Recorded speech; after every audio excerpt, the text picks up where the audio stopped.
Kalau ditanyakan kepada saya apa alasan saya keluar dari agama Islam, agama yang menjadi agama turun-temurun dari orang tua saya, maka yang pertama saya mau katakan bahwa itu bukan keinginan saya. Ya, tidak pernah terlintas dalam pikiran saya untuk keluar dari Islam. Karena bagi saya Islam itu agama yang diridhoi. Innad dina indallail Islam. Ya, agama yang diterima oleh Allah hanyalah agama Islam. Ini sesuai dengan Al-Imran ayatnya yang ke-19.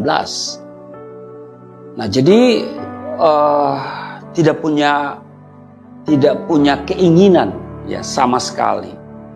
Karena orang tua mengajarkan saya secara baik agama itu sejak usia dini.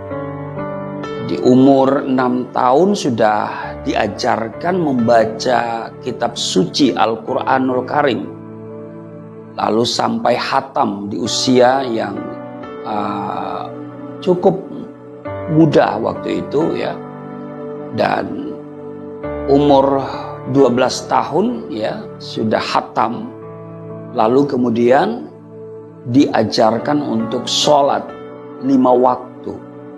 Jadi 12 tahun itu dianggap sudah akhil balik. Jadi sudah wajib sholat. Nah, seorang muslim kalau dia tidak bisa mengaji, membaca Al-Quran, berarti dia tidak bisa sholat. Nah, karena itu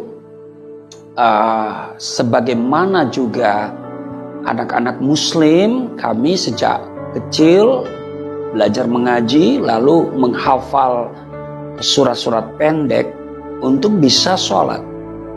Dan saya diajarkan oleh ayah saya langsung. Dan dia begitu ketat mengontrol apakah saya sholat atau tidak. Ya, karena diajarkan di Quran bahwa lakukan 4, nggak lakukan 1, maka yang 1 ini membatalkan yang 4. Dikatakan fawailul lil musallin, celakalah bagi orang yang sembahyang, allazina hum an salatihim sahun, mereka yang lalai dalam sembahyang. Jadi ayah saya itu mengontrol ya saya supaya sholat, kami anak-anaknya itu dikontrol mengenai sholat ini. Jadi kalau saya ditanya apa alasan Anda keluar dari Islam ya, meskipun di penjara, yang pertama saya katakan itu bukan keinginan saya. Ya, kembali lagi saya katakan bahwa tidak pernah terlintas di hati, di pikiran saya bahwa satu saat saya akan menjadi seorang Kristen, keluar dari Islam. Sebab diajarkan innad dina indallail Islam. Ya, sesungguhnya agama yang diridhoi di sisi Allah hanyalah Islam. Bahkan tidak pernah berpikir untuk mencari agama selain Islam. Karena dikatakan waman yabtaghi ghairal islami dina falan yuqbala minhu wa huwa fil akhirati minal khasirin. Barang siapa mencari agama selain agama Islam, maka sekali-kali tidaklah akan diterima agama itu daripadanya. Dan di akhirat termasuk orang-orang yang rugi. Jadi saya menyadari saya rugi kalau keluar dari agama mayoritas ini. Untuk konteks Indonesia ya, rugi. Karena ini mayoritas ya, agama yang dianut oleh mayoritas. Dan kadang-kadang kalau kita mau berkarir selalu dilihat agamanya ya. Nah, jadi memang rugi saudara ya. Bahkan saya punya prinsip juga sama dengan prinsip orang-orang Islam yang lain. Wala tamutunna illa wa antum muslimun. Dan janganlah sekali-kali kamu mati melainkan dalam keadaan beragama Islam. Itu sesuai dengan Quran surat Al-Imran ayat 102. Jadi kembali lagi saya tegaskan bukan keinginan saya, karena ini prinsip Islam yang saya pegang secara kuat. Ya. Kalau ditanya apa alasannya Anda murtad keluar dari Islam? Ya, bukan keinginan saya, tetapi keinginan Tuhan Yesus. Karena di dalam Yohanes 15 ayat yang ke-16, bukan kamu yang memilih aku, tetapi akulah yang memilih kamu. Itu yang pertama. Yang kedua, ya saya menemukan hidayah, menemukan petunjuk ketika saya membaca Alkitab setelah perjumpaan saya dengan Yesus.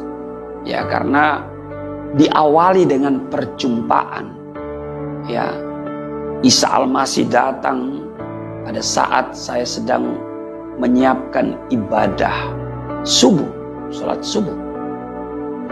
Dari sana kemudian saya mulai ada kerinduan untuk mengenal pribadi ini, dan saya mendapatkan kesulitan karena Isa Al-Masih memang ada di dalam Al-Quran, tapi ada beberapa prinsip yang berbeda soal keluarganya, soal kelahirannya, soal kematiannya. Tapi ada beberapa yang menjadi titik temu persamaan tentang mujizat-mujizat yang dilakukannya, itu luar biasa. Saudara, karena itu prinsip saya harus kembali kepada apa? Sumber yang akurat. Nah, sumber yang akurat mengenai Isa Al-Masih ya Injil, karena Quran juga mengatakan bahwa Injil itu diberikan kepada Nabi Isa. Nabi Isa pembawa Injil. Nah, mari kita baca ke Injil. Tapi itu bukan langsung baca, itu ada proses, tidak semudah itu. Ya. Sebab kalau saya nanti baca Alkitab ini, ya, wah, ini bisa perang dengan ayah saya. Zaman saya dulu kan belum ada Android, ya. Kalau sekarang kan bisa kita download sendiri, kita baca sendiri, ya. Tapi dulu harus ada fisik seperti ini, Alkitab seperti ini, ya. Dan kalau dibaca, pasti orang di sekitar kita satu saat akan menemukan Alkitab yang kita baca ini. Nah, karena itu saya harus mencari apa alasan, ya, supaya ketika nanti ketahuan saya baca Alkitab, saya bisa punya dasar. Ya, yang pertama karena iman Islam memberikan apresiasi kepada Injil. Dan itu dirumuskan dalam rukun iman. Rukun iman itu ada 6. Yang pertama percaya kepada Allah, yang kedua percaya kepada malaikat, dan yang ketiga percaya kepada kitab yang pernah diturunkan oleh Allah. Antara lain Taurat, Zabur, dan Injil. Nah, jadi kita beriman kepada Injil. Ya. Nah, selama ini kan saya tidak pernah baca Injil. Ya, memang tidak dianjurkan untuk baca Injil. Bahkan ada opini yang dibentuk Injil yang hari ini ada itu Injil palsu. Tapi kalau ditanyakan kapan dipalsukan, siapa yang memalsukan, bagian mana yang dipalsukan, ya, dan kalau itu palsu mana yang asli, nah semuanya itu nggak bisa kita buktikan. Nah, saya harus meninggalkan pemikiran-pemikiran itu, ya, itu kan asumsi, ya. Maka untuk mengenal pribadi Isa Al-Masih kembali kepada sumbernya, yaitu Injil. Nah, sementara iman Islam mengajarkan percaya kepada kitab yang pernah diturunkan oleh Allah, Taurat, Zabur, dan Injil. Itu yang pertama. Yang kedua, di dalam surat Al-Maidah 46, wa atainahul injila fi hudan wa nur. Jadi dikatakan Allah, kami berikan Injil, kata Allah, ya. Wa atainahul injila, kami berikan Injil, ya, fihi, di dalamnya hudan, ada petunjuk, ya, ada hidayah, ya. Nah, jadi Injil itu petunjuk. Di dalamnya ada petunjuk loh. Petunjuk apa ya? Semua yang kita butuhkan dalam hidup ini. Dan terutama tentu petunjuk keselamatan. Bukan cuman hudan, tapi juga wanurun dan cahaya, terang. Terang itu artinya jelas. Kita butuh terang supaya kita jelas. Ya. Terang supaya kita bisa membedakan mana yang asli, mana yang palsu. Ya kan? Mana yang hitam, mana yang putih. Kita butuh terang. Wah, ini luar biasa. Ya. Jadi saya harus baca Injil. Ya. Saya harus baca Injil. Waktu saya membaca Injil, nah saya menemukan apa yang selama ini yang saya cari. Apa yang selama ini saya minta, apa yang selama ini dirindukan, bahkan yang dibutuhkan oleh setiap orang. Apa itu? Keselamatan hidup kekal. Semua orang butuh diselamatkan. Semua orang mau mati masuk surga. Kecil, besar, tua, muda, miskin, kaya. Kalau ditanya Anda mati hari ini mau kemana? Oh, pasti surga dong, surga dong, surga. Cuma persoalan, apakah surga pasti bagi setiap orang? Nah, karena itu saudara, waktu saya membaca Injil, saya menemukan hidayah, saya menemukan petunjuk. Apa petunjuknya? Ya, banyak hal, tapi yang paling utama, Yohanes pasalnya yang ke-14 ayat yang ke-6. Akulah jalan, kebenaran, dan hidup. Tidak seorang pun yang datang kepada Bapa kalau tidak melalui aku.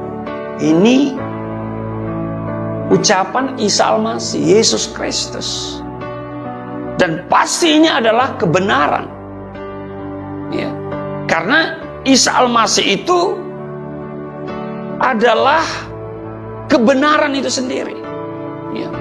Dia katakan, akulah jalan, kebenaran, dan hidup. Jadi itu sama dia berkata, aku adalah kebenaran, aku adalah jalan, dan aku adalah kebenaran, dan aku adalah kehidupan. Dan kitab suci Al-Quran berkata Isa itu suci. Dia memperkatakan perkataan yang benar. Dia tidak pernah bikin hoax. Dia memperkatakan perkataan yang benar.